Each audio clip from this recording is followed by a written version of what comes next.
ya están en Lucas 4, ¿verdad? Lucas 4. Y aquí dejamos a Jesús de Nazaret, lo querían despeñar del precipicio. Nomás ponte a pensar, cuando tú ves cómo es rodeado de cerros una pequeña aldea que era Nazaret, y para sacarlo de la sinagoga y llevarlo a donde estaba el precipicio, era un poco de camino. Entonces tenían que estar muy enojados para mantener el nivel de coraje para poder llegar ahí y a querer empujarlo por el precipicio.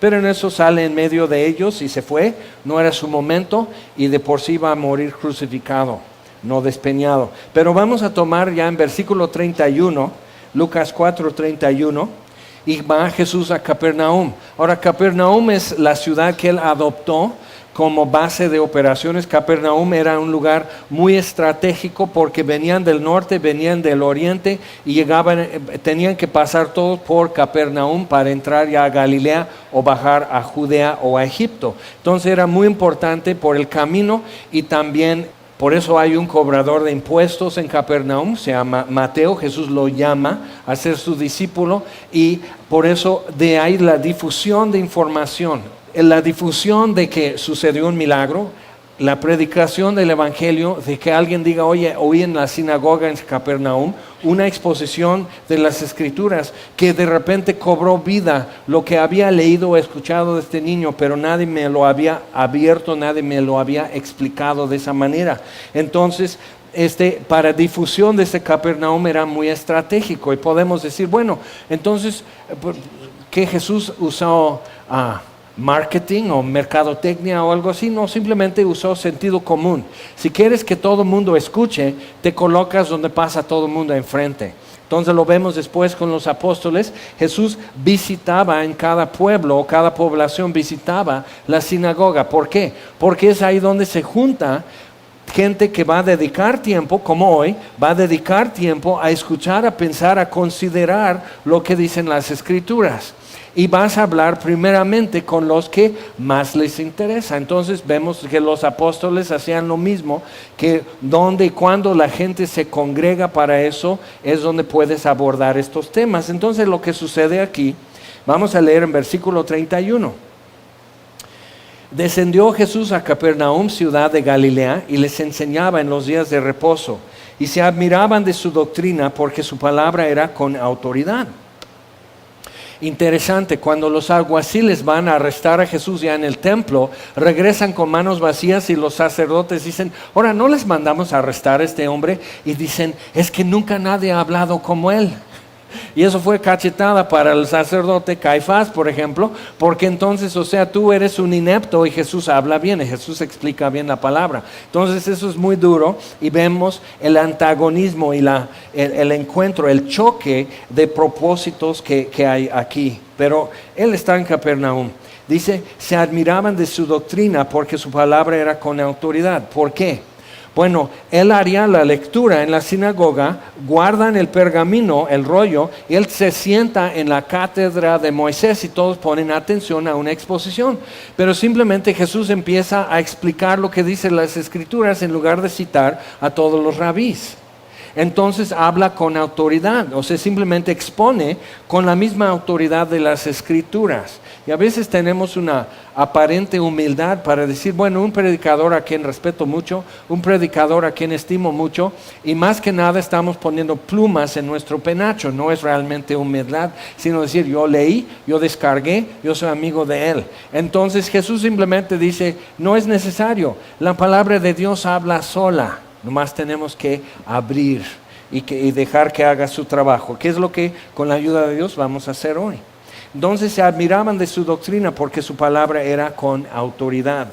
Estaba en la sinagoga un hombre que tenía un espíritu de demonio inmundo, el cual exclamó a gran voz diciendo, déjanos, ¿qué tienes con nosotros, Jesús Nazareno? ¿Has venido para destruirnos?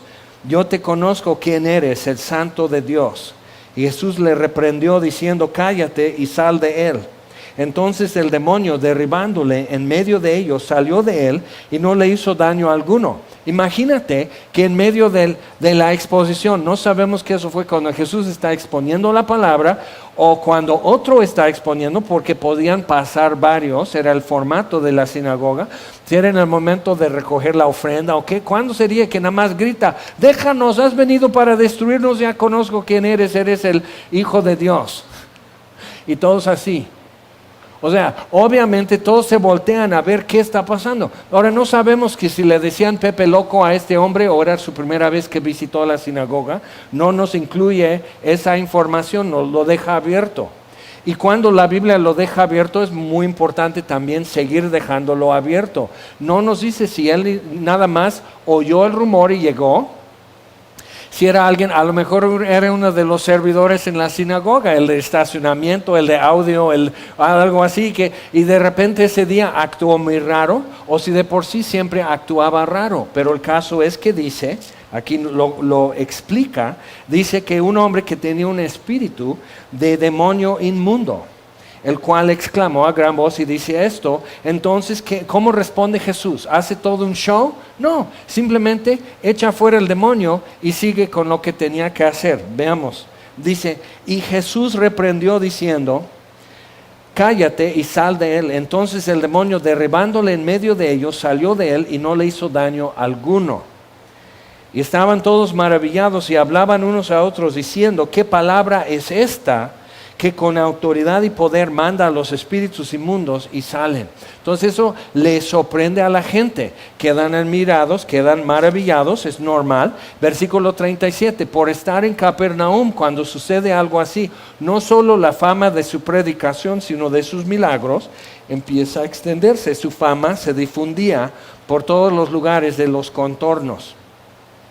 Entonces Jesús se levantó y salió de la sinagoga. Pero si vemos, dice versículo 31, y les enseñaba en los días de reposo. Cada sábado, cada día de reposo, Jesús se presenta. Capernaum era su base de operación.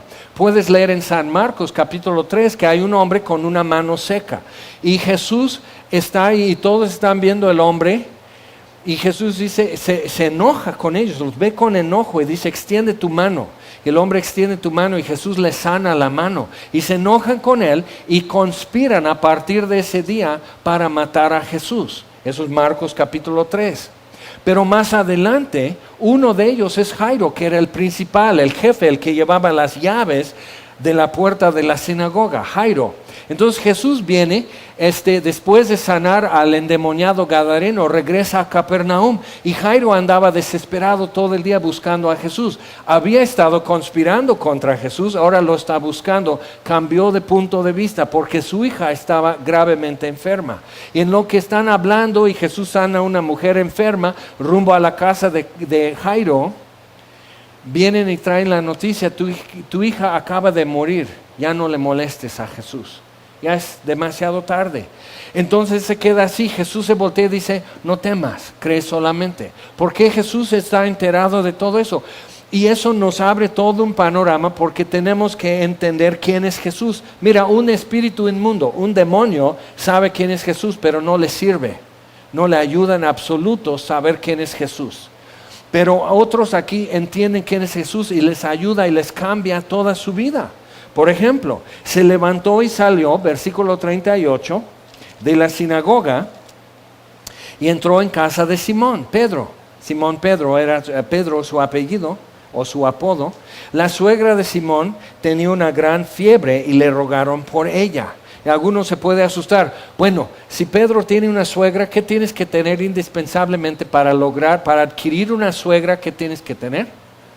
Pareja. Entonces, Pedro era casado y ya nos asusta. ¿Por qué? El mismo Pedro dice que los ancianos cómo tienen que ser, cómo tienen que vivir. Y también Pablo, el apóstol, dice que el obispo sea marido de una sola mujer.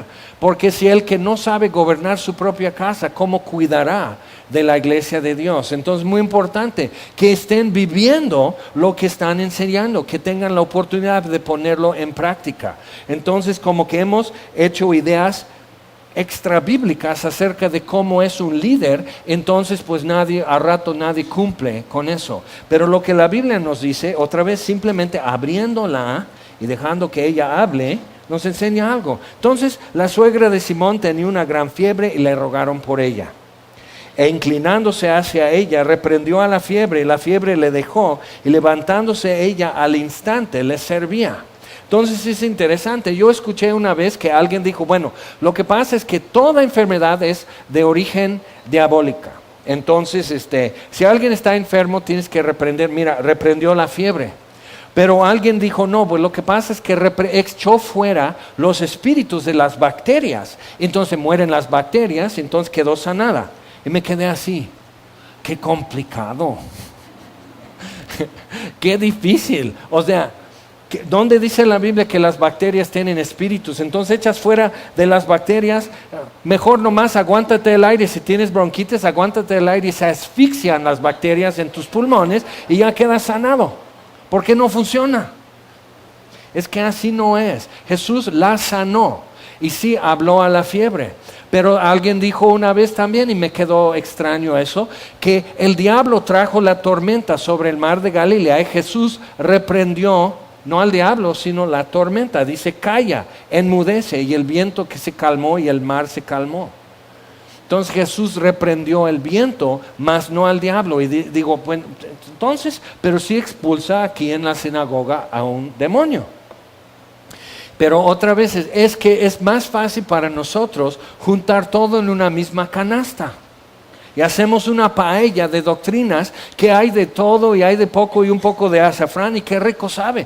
Pero no estamos viendo que la Biblia marca diferentes cosas y que no es tan difícil.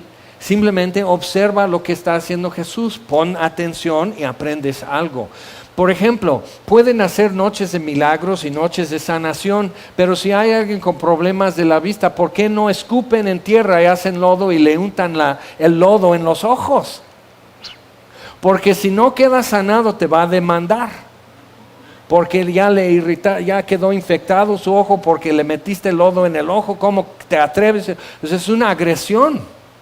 Entonces queremos nada más así, pues recibe tu sanidad. Y si no queda sano, pues es tu culpa. No tuviste fe, yo sí, tú no. Entonces es muy fácil, pero ve cómo opera Jesús en otro escenario. Y no sana siempre a todos los que están presentes, a veces sí, a veces no. Vamos a seguir leyendo. Entonces su fama se está difundiendo, se levanta ese día que expulsó el demonio, se levanta, salió de la sinagoga, entró en casa de Simón, sana a su suegra, ella se levanta y empieza a servirle. Si simplemente se queda sanada porque murieron las bacterias, no desaparecen rápido los síntomas. Yo luego tengo alergias con gatos, ¿no? Entonces me siento en un lugar y aquí el gato duerme sobre ese sillón y de repente ya estoy así.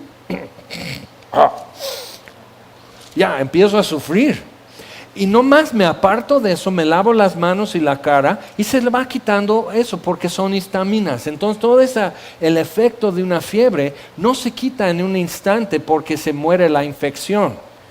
Dios la sanó. Fue algo mayor que eso, pero a veces como que queremos bajar las cosas o inflar las cosas. Dios no necesita que yo le aumente el trueno. Él truena muy bonito cuando ruge desde el cielo. Entonces déjalo que Él haga como está haciendo. Ahora, seguimos leyendo, versículo 40.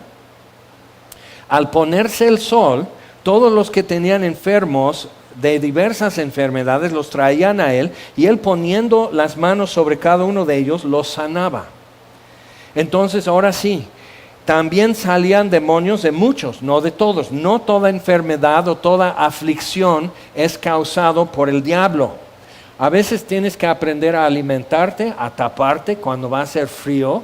Tu mamá siempre te decía y no le haces caso. Ahora quieres que una liberación porque tienes una infección de la garganta. Por favor. Cualquier cosa para no decir que es que yo soy torpe. Es difícil que yo diga, es que yo soy torpe, es que yo soy olvidadizo, es que yo no presto atención. Cualquier cosa y puedo culpar a los demás y no decir, pues es un demonio, por eso estoy tosiendo, no es porque yo. En fin. Pero Jesús lo que fuera su problema, Jesús lo está atendiendo. Están enfermos o tienen un demonio, Jesús lo está arreglando y ve esto. Y algo nos dice acerca de lo que la gente capta en esto. Primero, en la sinagoga todos están así. ¡Wow! ¡Qué bonito enseña! ¡Qué bonito predica! Y un demonio dice, ya sé quién eres.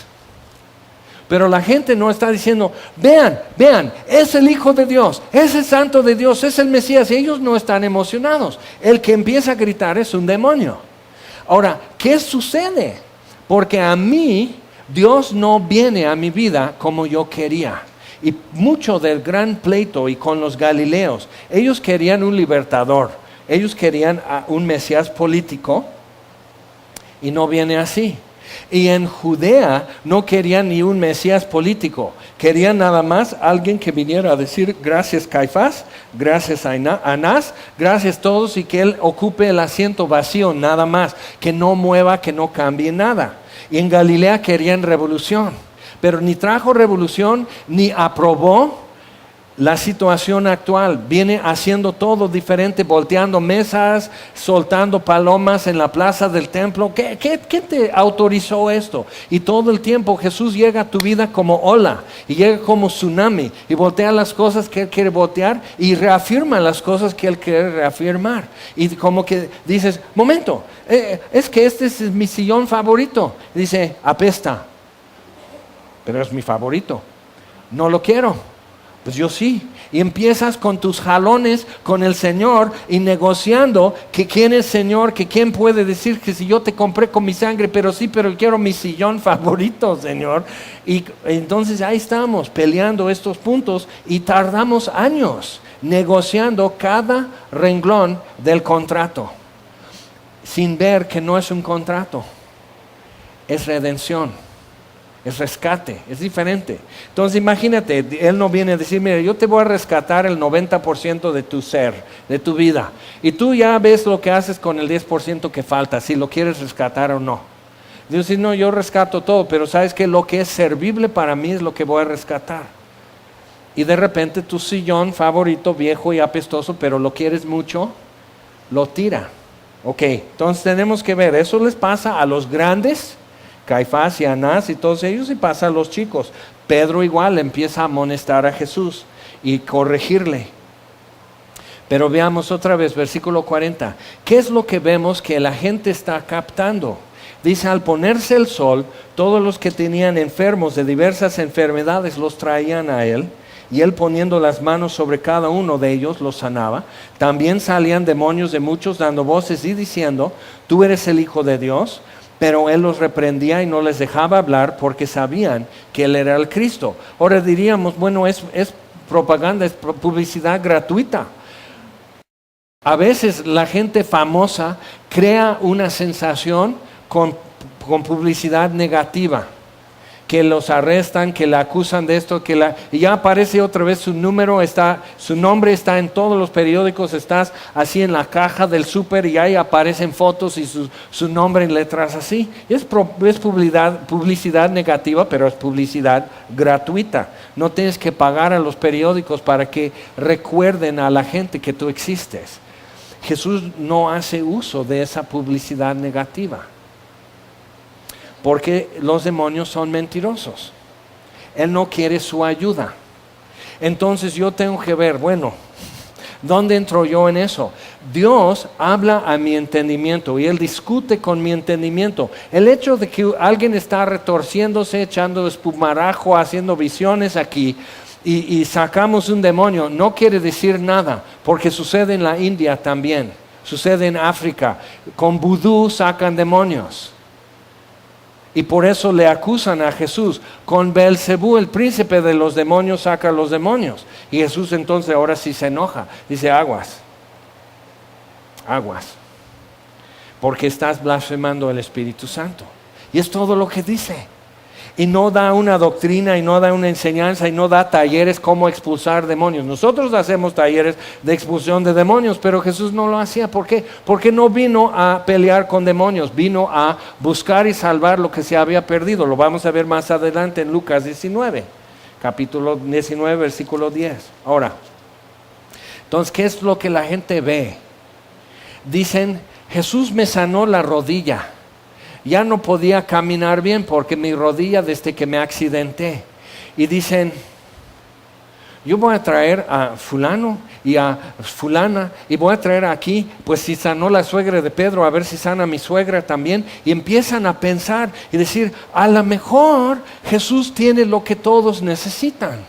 Y sí, y les sana. Y dice, cuando llega al final, dice, versículo 42, cuando ya era de día, nos da a entender que toda la noche o la mayor parte de la noche Jesús está sanando a enfermos.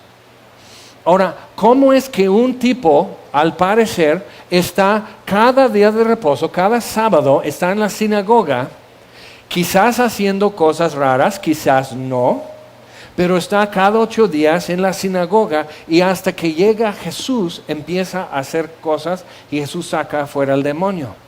Si lees en Hechos 16, por ejemplo, Pablo iba con sus amigos, iban al río a orar diario, y una muchacha con espíritu de adivinación que cobraban dinero y ella les decía dónde habían perdido sus llaves o su celular o algo así. Entonces ellos iban y ganaban mucho dinero por sus amos. Entonces ellos la trabajaban así, pero era esclava.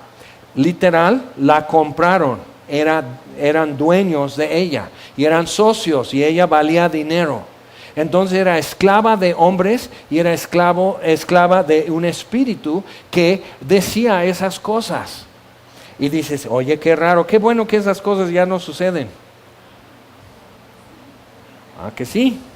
Ok, pero no sucede muchas veces como tú y yo queremos imaginarlo o pensarlo. Hemos visto ya muchas películas de guerra de las galaxias y queremos ser Jedi y Luke Skywalker y ya estamos con eso y entonces eso como que ya afectó lo que entendemos. ¿Qué va a suceder? ¿Y qué es el bien y el mal? Y la fuerza del bien y la fuerza del mal. Y andamos como las 3 hadas en Bella Durmiente con nuestras alitas y nuestro... así... Eso es lo que vamos a hacer, ¿no? Y magia. Y simplemente ves que es demonios contra la roca. ¡Pum! Cristo no se mueve.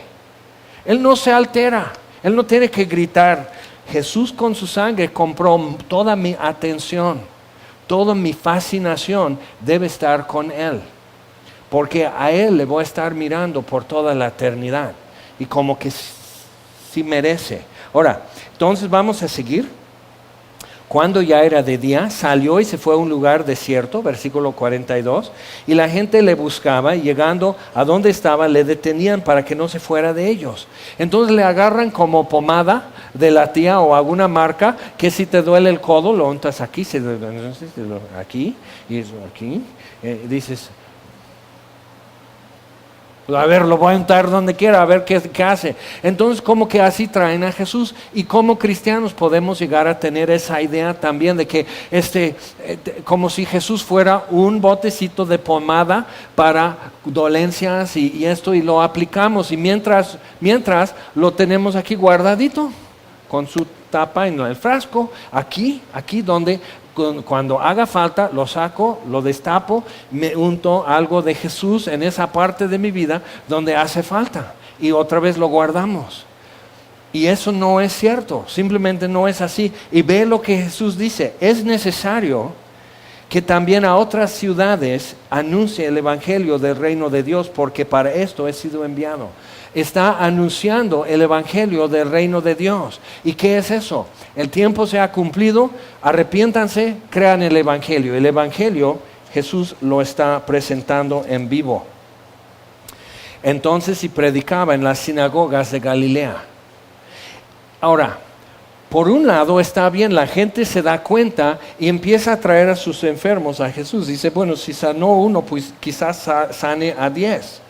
Vemos cuando Jesús llega al estanque de Betesda, va pasando y ve un paralítico, se detiene y lo sana. Y el paralítico se levanta y toma su lecho, entonces lo detiene y dice, no puedes cargar tu petate, es el día de reposo. El que me sanó me dijo que llevara mi petate. Y no le preguntan, y eso es muy importante porque toda la humanidad se divide en 2 grupos en estas situaciones. No le preguntan quién te sanó, le preguntan quién te dijo que llevaras tu petate. Entonces con eso nos están diciendo quién es su Dios. Ya habían hecho un Dios, un ídolo del día de reposo. Y como cristiano yo necesito también tener cuidado de que no esté diciendo, no, pero no, esto no. Cuando la palabra de Dios no lo está prohibiendo, yo no lo puedo prohibir. Y cuando la palabra de Dios dice que es bueno, yo no puedo decir que es malo. Y viceversa. Entonces, ahí está. Entonces al rato, ¿dónde encuentra al ex paralítico? Lo encuentra en el templo.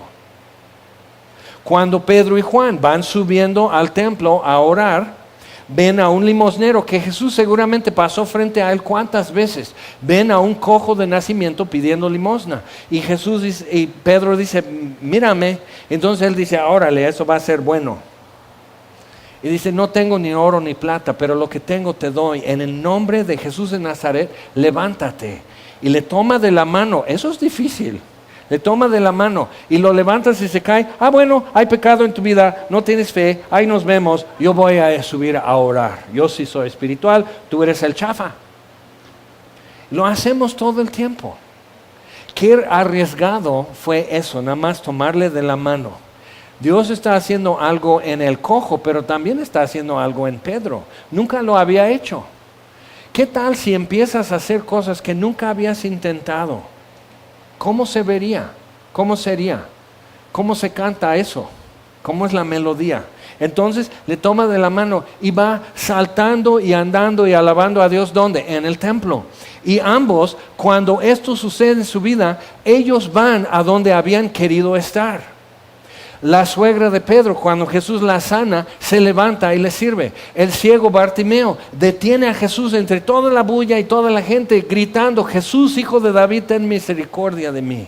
Jesús se detiene y lo manda a traer. Jesús tiene que llegar a tiempo a Jerusalén, pero se detiene porque va a ser crucificado. Y Bartimeo se acerca y dice, ¿qué quieres que yo te haga? Y en lugar de decirle toda su novela, Bartimeo dice, quiero ver. ¿Y qué es lo primero que ve a Bartimeo? A Jesús. ¿Qué sería cuando entra por fin en tus ojos la luz del día y el primer rostro que estás mirando es el de Jesús? Entonces, dejándolo todo, lo seguía. ¿A dónde lo está siguiendo Bartimeo? A Jerusalén para ser crucificado. Bartimeo, ¿es tiempo perdido? No. Un día con Jesús no es tiempo perdido. Él ya reconoció desde que lo está deteniendo y gritando en la procesión, Jesús, hijo de David, sé quién eres. El demonio en la sinagoga, sé quién eres. La suegra de Pedro se levanta y se pone a servirle. ¿Por qué? Porque sé quién eres. ¿Ok? Y nosotros, ¡pum! ¿Qué hizo Jesús en tu vida? Cuando pasó, ¿qué hizo? Abrió tus ojos, enderezó tus pies, renovó tu corazón, restauró tu paz, restauró tu gozo, tu dignidad, tu inocencia. ¿Qué hizo Jesús cuando pasó?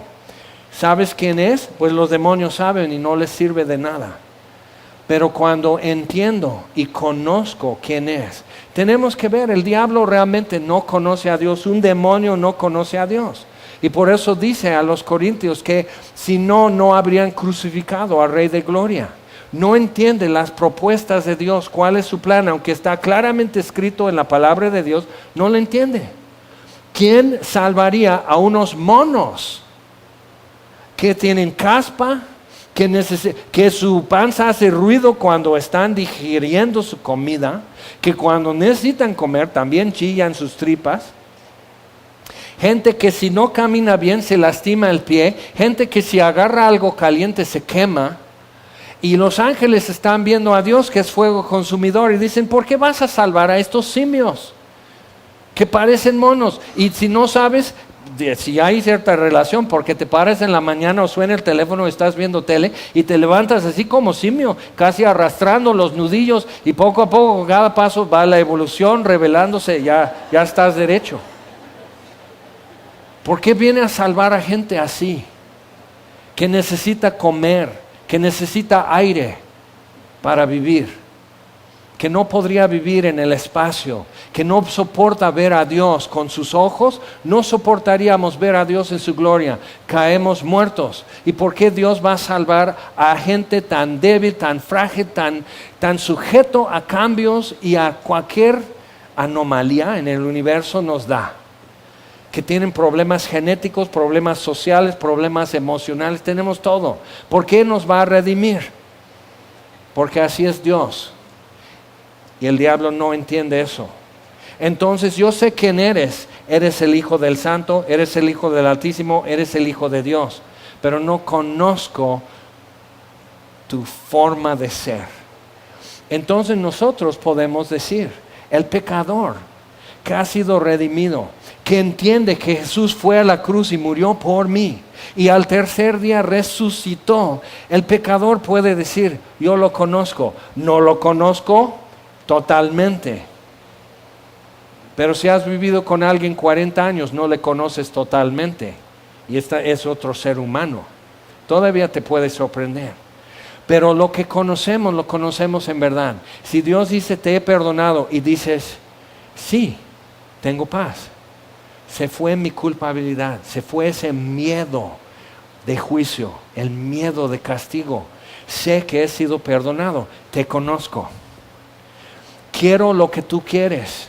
Cuando antes odiabas lo que Dios quiere, y ahora quieres lo que Él quiere, te conozco. Y cantamos y aplaudimos y alzamos nuestras manos y hacemos cada visión y cosas locas y todo. Y otros están así, están locos, qué raros son. Ay, qué escalofrío me dan los cristianos. ¿Por qué? Porque no conocen, no ven, no saben, no sienten, no han saboreado eso. No es miel en su boca todavía. Pero imagínate, el diablo nunca va a probar esa miel que Dios ya te ha dado, que es su amor, su bondad, su gracia, su perdón, y has probado y quieres más. ¿Ok? Y eso queda claro y tenemos que ver, bueno, entonces, claro, por eso la gente traía a sus enfermos, claro, pero no entendían todo, claro. Pedro, por un lado, dice, tú eres el Cristo, el Hijo del Dios viviente. Y Jesús dice, carne y sangre no te revelaron eso, Pedro, sino mi Padre que está en los cielos. 3, 4 o 5 versículos después, Pedro le empieza a dar instrucción y corregir a Jesús. No vayas, si te van a hacer daño en Jerusalén, no vayas a Jerusalén. Y Jesús tiene que reprender a Pedro y dice, quítate de mí, Satanás. Qué fuerte. Ahora, cuando tú y yo oramos, ¿cómo oramos? Empezamos diciendo, sé quién eres. Padre nuestro que estás en los cielos, santificado sea tu nombre. Hágase tu voluntad, aquí en la tierra como se hace en los cielos. Venga tu reino. Entonces, estamos diciendo, sé quién eres. ¿Y qué más? Y el pan nuestro de cada día, dánoslo hoy. ¿Qué estoy diciendo? Tú eres mi sustento. La oración sencilla que Jesús dio en el Padre Nuestro, ¿qué está diciendo con eso? Entonces, cuando oras o empiezas a decir, a veces cuando oramos y hablamos con Dios como si Él fuera un niño que yo estoy enviando a la tienda a traer un poco de jamón, un poco de azúcar y un poco de harina de maíz para hacer atole. Entonces le digo al niño, y no vayas a comprar dulces, y cuídate de este lado, ve de ambos lados en la calle antes de cruzar, y cuenta tu cambio, hijo, porque a veces el tendero está distraído, no es deshonesto, es distraído y a veces no da bien el cambio. Y acuérdate que queremos el jabón rebanado así muy delgadito, y no de esta marca sino de la otra. Y no compres este azúcar porque luego trae tierra y basura. Así estamos orando. Y cuídate, Dios, y ayuda a mi tía, y dile esto, y hazle ver esto a mi tía, y trata con él, o sea, como si Dios no supiera qué hacer con tu tía, o contigo, o para tu desempleo, o para tu enfermedad, y vas a ver si no me traes el cambio, como si tú le dieras con qué hacerte el milagro. Y tú le das y Él te da tu cambio. ¿Cómo? ¿Cómo es eso? Pero así somos. Pero lo que estamos viendo aquí en Lucas es que no es necesario. Jesús rebasa mi expectativa, y por alta que sea mi expectativa, Jesús la va a rebasar y va a moverse con una amplitud que yo no le puedo encerrar. y no puedo predecir, aunque ya voy conociendo sus caminos, no puedo predecir cada vez qué es lo que Él va a hacer o cómo va a resolver lo que está pasando. Entonces, ¿qué podemos decir aquí? Si un demonio, y luego en la noche varios demonios que venían enfermos y algunos tenían demonios, parte de lo que pasa a la gente es consecuencia de rebelión. La rebelión es como pecado de hechicería y de adivinación, dice Samuel al rey Saúl. Y rebelión realmente sí abre la puerta a influencias diabólicas en nuestra vida. Es una de las formas de abrir la puerta, rebelión. Entonces, cuando decimos que es natural que un joven, un adolescente sea rebelde, no es natural, no es bueno. Pero ¿qué le vas a hacer? Exacto, ¿qué le vas a hacer? Lo único que tú puedes hacer es traerlo a Jesús como ellos hacían con sus endemoniados. No estoy diciendo que tu adolescente tenga demonio, no. Es un adolescente, está desubicado, hay cambios físicos, cambios emocionales, cambios de identidad, todo eso está sucediendo y de repente nos rebelamos, pero no empezó a ser rebelde a los 14 años, como tú comprenderás. O sea, eso es ya de generaciones y toda nuestra historia ha sido de que nos creemos más sabios que Dios, desde Adán y Eva. Entonces, cuando sabes lo que es el problema, lo que tienes que hacer es traer el problema a Dios. ¿Ok? Y decir, ¿problema? Ahí está Dios. Y que Dios vea lo que va a hacer. Ahora, ¿qué sucede si Dios no arregla? Si Dios no soluciona, entonces no es problema. O sea, si no sana tu codo y aunque le untes Jesús y si más Jesús hacía mi codo y todavía me duele el codo, ay, ¿qué me pasa? Entonces voy a ir a otra iglesia con mejor pomada. No, mejor doctrina, mejor servicio, hora diferente. Hace su voz así cuando unta la pomada. No. Pero entonces no es problema. Esto es parte de lo que Dios me está favoreciendo. Si me duele el codo y Dios no me sana el codo, es porque ese dolor es lo que Dios está usando. Fíjate bien en tu propia historia. Y Dios usa el dolor para hacer su mejor obra. ¿Sí o no? ¿Cómo llegaste a Jesús? ¿Por interés? Entonces me parece que no llegaste a Jesús. Porque Jesús no tiene nada para los interesados. ¿Qué te trajo a Jesús? ¿En qué condiciones llegaste? Y Dios usa el dolor para hacer sus mayores obras en nuestra vida. Entonces no le tengas miedo al dolor o a la aflicción, pero no dejes de venir a Jesús y no dejes de traer todo a Jesús, porque Él estuvo buena parte de la noche, si no toda, sanando sus dolencias. Entonces vamos a Romanos capítulo 5, por favor. Y tenemos que ver, a veces las cosas que nos pasan son consecuencia de rebelión, a veces son consecuencia del pecado. Romanos capítulo 5 habla sobre eso, pero en el cuadro de que Jesús murió, que la reconciliación y la propiciación, propiciar es satisfacer lo que la justicia pide. Entonces Jesús, siendo la propiciación, Dios pudo derramar sobre Él toda su ira. Y apartó de nosotros su ira y castigó a Jesús. Eso es el mensaje del Evangelio. El Evangelio no es que si tú diezmas vas a prosperar. Eso no es el Evangelio. Es un business que por ahí propagan. Pero no es el Evangelio. El Evangelio es que tienes culpa. El castigo del pecado es la muerte y Jesús llevó ese castigo. Entonces crees y confías y te acercas. Y entonces, porque ya tienes nuevo corazón, el dolor en tu codo, dices, que siga el dolor en mi codo, está bien. Si Dios lo quiere arreglar, que lo arregle. Pero un corazón nuevo es sin precio. Y solo Dios lo puede hacer. Romanos 5, dice versículo 12. Por tanto, como el pecado entró en el mundo por un hombre, y por el pecado la muerte, así la muerte pasó a todos los hombres, por cuanto todos pecaron. Podemos culpar a Adán hasta que se nos pongan azules los labios, pero finalmente Adán pecó, pero yo también. Entonces no es suficiente decir que, bueno, es que yo provengo de una familia disfuncional, es que en mi barrio todos son disfuncionales, es que soy jarocho, es que soy duranguense, es que soy sonorense. O sea, todos venimos de alguna parte, hijo, checa la etiqueta, a lo mejor hecho en la China, pero vienes de alguna parte y todos traemos el mismo problema. Y por eso es un solo Salvador y un solo nombre dado a los hombres bajo el cielo en el que podamos ser salvos, porque todos traemos el mismo problema. Y dices, no, mi problema es más grande que tu problema. Pareces alcohólico y ahí estás en tu tribunal diciendo, no, yo me emborrachaba 3 veces al día, tú nomás 1. Yo fui peor borracho. Oh, pues, pero tienes exactamente el mismo problema.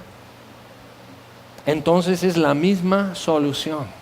Y dice, entonces, el pecado entró por un hombre, pero el pecado pasó a todos. Y sabemos que el pecado pasó a todos porque todos morimos. ¿Qué voy a hacer?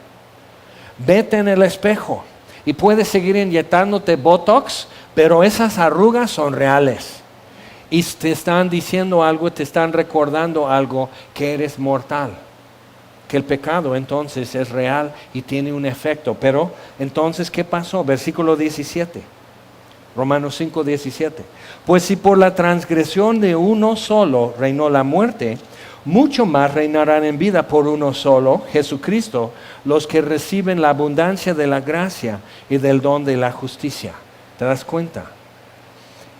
Dios nos revela nuestro pecado, pero es para poder ser salvos. O sea, alguien que tiene que decir, alguien tiene que ponerte el alto, alguien tiene que jalarte las riendas para que veas, para que entiendas. Entonces, sí, como por uno entró el pecado y por el pecado la muerte, también dice, ahora dice, mucho más reinarán en vida por uno solo, Jesucristo, los que reciben la abundancia de la gracia, del don de la justicia.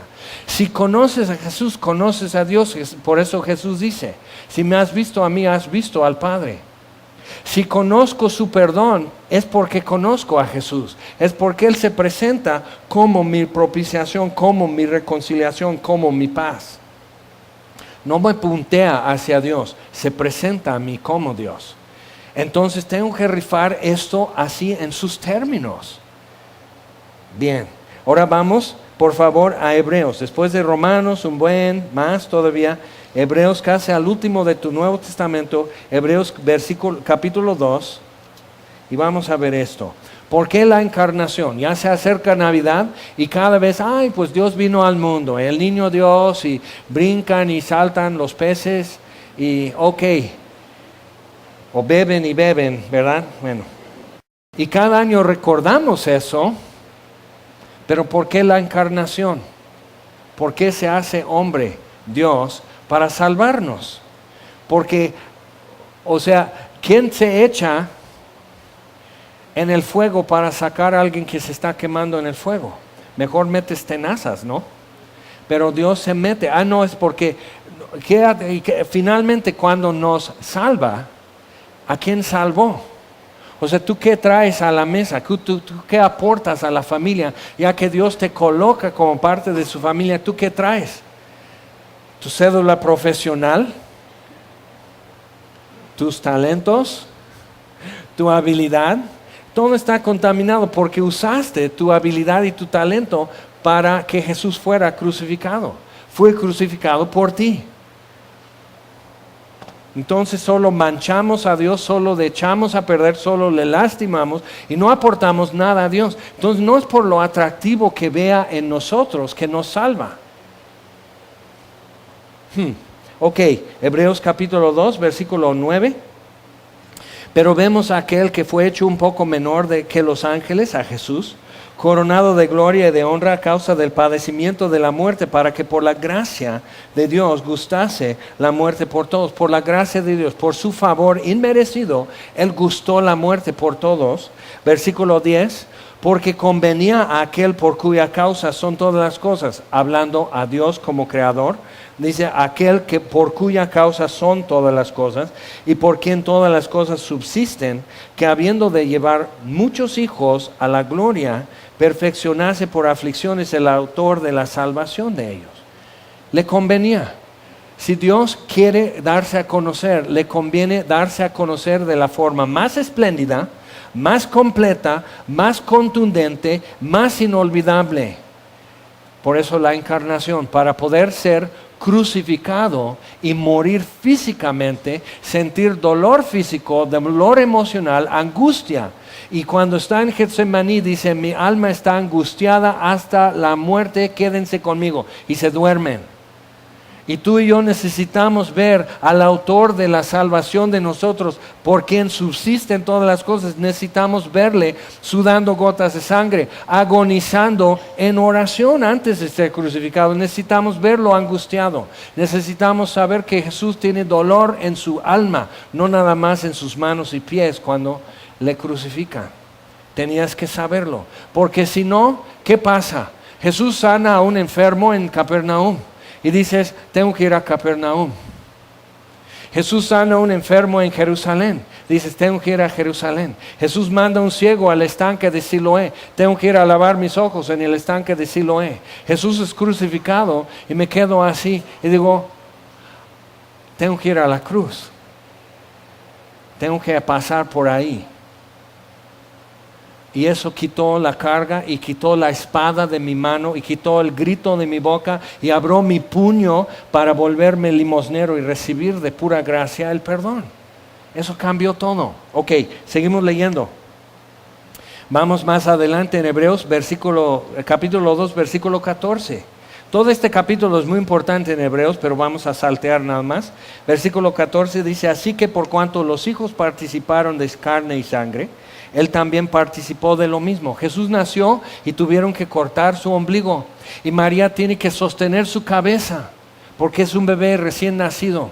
Y sus ojos aún no enfocan. Y sus ojos, cuando Juan lo ve en su gloria, son como llamas de fuego. Pero María está así y los ojos de un recién nacido ni pueden enfocar. En un mes ya detecta la voz de todos, ya ubica a todos cuando saludan y todo. Y ya enfoca a 30 centímetros. Entonces ahí está Jesús buscando y conociendo un rostro humano. Pero conociendo no como una hija de Adán, sino como su mamá. Y aprendiendo a voltearse, a ver. Entonces ya le dan con cuchara su comida, ya le agarran de la mano y enseñan al que nos hizo músculos y huesos y tendones y nervios, y le enseñan a caminar a Jesús. Y dices, no, qué increíble. No, ¿por qué? Porque tú tenías que saber que así como vivió lo nuestro y murió por nosotros, recoge todo en sus brazos y lo rescata y lo redime. Y lo que tú ya estás por tirar a la basura, Jesús lo saca de ahí. Ok, entonces dice, participó de lo mismo para destruir por medio de la muerte al que tenía el imperio de la muerte, esto es al diablo.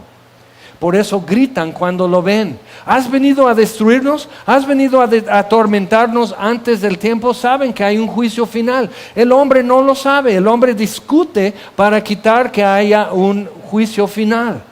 Y los demonios saben que sí lo hay. Los demonios no dudan de la encarnación. Los demonios no dudan de que Jesús murió en la cruz y no dudan de que al tercer día resucitó. Y el ser humano lo discute toda la vida. Y te levantas en la mañana y empiezas con la ansiedad de pensar que Dios no la va a atinar. Y cuando termina el día, te acuestas con la amargura de creer que Dios no le atinó. Y eso es nuestra existencia. Y andamos en un carrusel de ansiedad y amargura con Dios. Y los demonios saben quién es. Y les llena de terror. Ahora, si yo puedo entender quién es Jesús, ¿qué puede suceder con mi vida? ¿Cómo responde Jesús con gente enferma? Dice, pues por algo te sucedió, no tuviste fe. Les sana y listo. Todos los enfermos, ¿dónde están cuando Jesús es presentado ante Pilato? ¿Dónde están los que Él sanó? ¿Quién habla por Él? Y tú y yo teníamos que saber eso. Que Jesús no espera que alguien hable por Él. Pero sí podemos decir algo. Ok, entonces, versículo 15.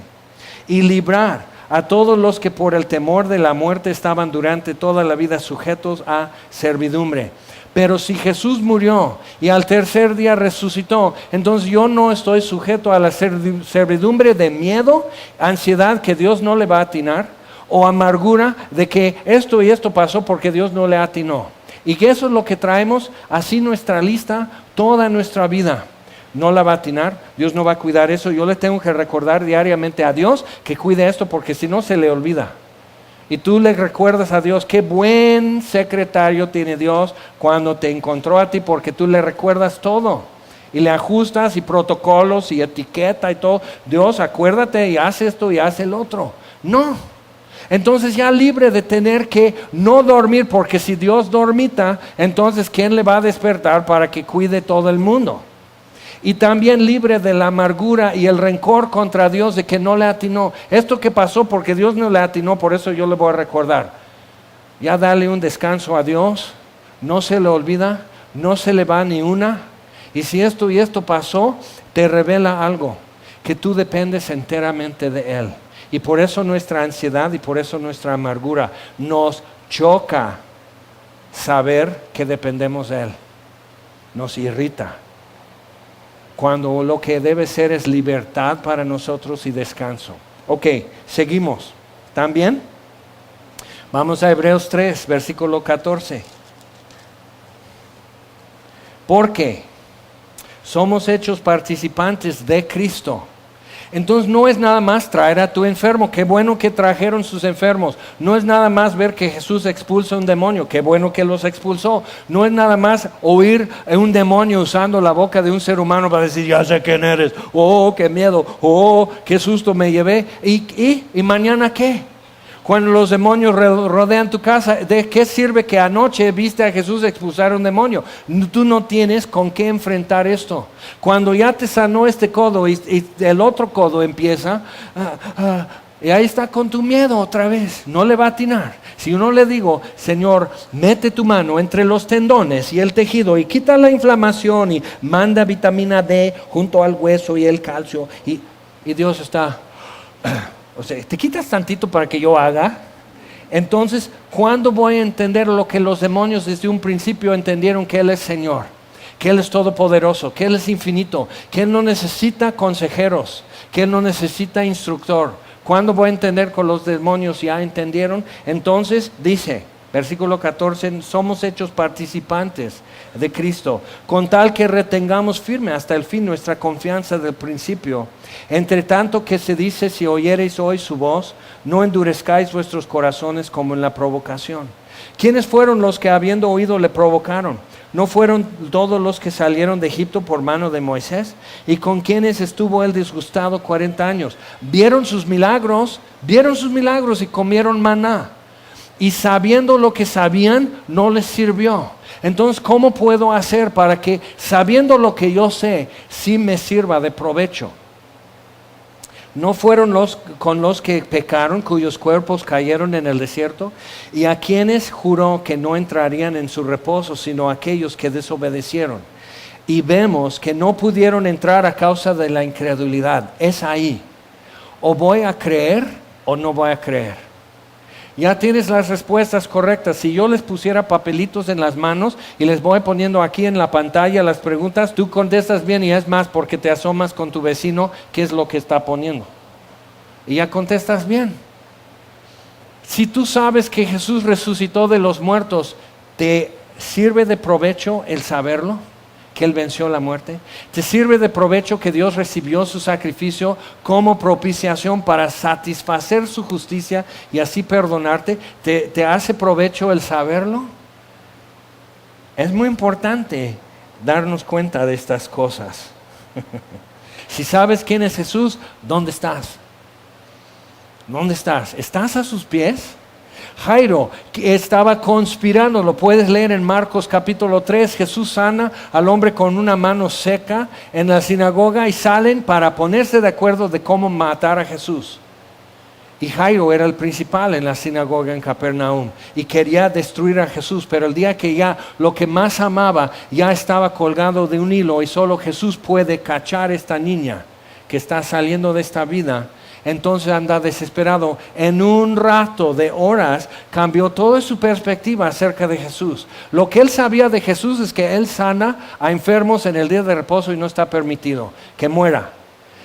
En el transcurso de un día, lo que él sabe de Jesús es que mi única esperanza está en Él. Y viene y se postra delante de Jesús. Ven a sanar a mi hija. ¿Qué es lo que Dios necesitaría quizás usar en nosotros para uno, saber quién es y decir, sí, tú eres el Hijo del Altísimo, tú eres el Hijo de Dios, tú eres el Santo, sí, sé quién eres, pero de manera que pueda yo terminar sentado a sus pies, vestido en mi juicio cabal? ¿Qué es lo que tiene que suceder? ¿Y tú y yo qué vamos a hacer? ¿Cómo acabamos este día? Puedo decir, sí, sé quién eres, ven. Y quizás estés pensando, es que cuesta mucho ser cristiano, es que es muy difícil caminar esto. Ya te diste cuenta que no es fácil. Jesús nunca dijo que era fácil, solo dijo, ven, y en ti el huérfano alcanzará misericordia. Él te está diciendo, ven, y ya no estás solo. Yo sanaré su rebelión, y ahí viene la promesa. Tú ven y tú reconcíliate, pero Dios ofrece esto. Dice, yo sanaré su rebelión, los amaré de pura gracia, porque mi ira se apartó de ellos. Pero ¿a dónde se apartó? Fue derramada sobre Jesús. Y esto es lo que estamos hoy anunciando. La Biblia dice que cada que bebemos este pan y comemos este pan y bebemos esta copa, la muerte del Señor anunciamos hasta que Él venga. Y eso quiere decir que estamos anunciando que Él resucitó. Es porque estamos aquí. No estás aquí porque Jesús murió por ti. Estás aquí porque murió por ti y resucitó. Eso cambió todo. Muchos murieron crucificados, solo uno resucitó. Y por Él estamos aquí. Dice, sanaré su rebelión, los amaré de pura gracia, porque mi ira se apartó de ellos. Yo seré a Israel como rocío, y tú necesitas. Él florecerá como lirio y extenderá sus raíces como el Líbano, se extenderán sus ramas y será su gloria como la del olivo y perfumará como el Líbano. Los apóstoles dicen en Hechos capítulo 3, dicen, ya arrepiéntanse, dice, para que vengan de Dios tiempos de refrigerio, frescura, perfume del Líbano, la frescura, la riqueza del olivo. Yo sanaré su rebelión y la amaré de pura gracia. ¿De qué otra forma te iba a amar Dios sino por gracia? No tienes otro atractivo. Pero si así te dice que te ama y te va a amar, ¿por qué no lo recibes? Vamos a orar. Señor, venimos a ti con palabras. Y no son muchas ni son muy buenas, Señor. Pero te pedimos, quita toda iniquidad y sana nuestra rebelión. Ámanos de pura gracia, Señor. Haz lo que has prometido. Ámanos. Necesitamos tu amor. Necesitamos que nos sanes de rebelión. Necesitamos, Señor, que nos cures las heridas. Y, Señor, te pedimos que aceptes el bien. Que el fruto de nuestros labios, dándote gracias, que eso te diga algo que no hemos podido expresar mejor. Lo quisiéramos hacer y no lo sabemos. Pero sabemos quién eres. Y queremos reconocerte como quien eres. Venimos a ti como Dios, como Señor, como Salvador, como el amigo de la humanidad. Y pedimos, Señor, acéptanos, recíbenos. Lo pedimos en el nombre del que murió y resucitó, en nombre de Jesús. Amén.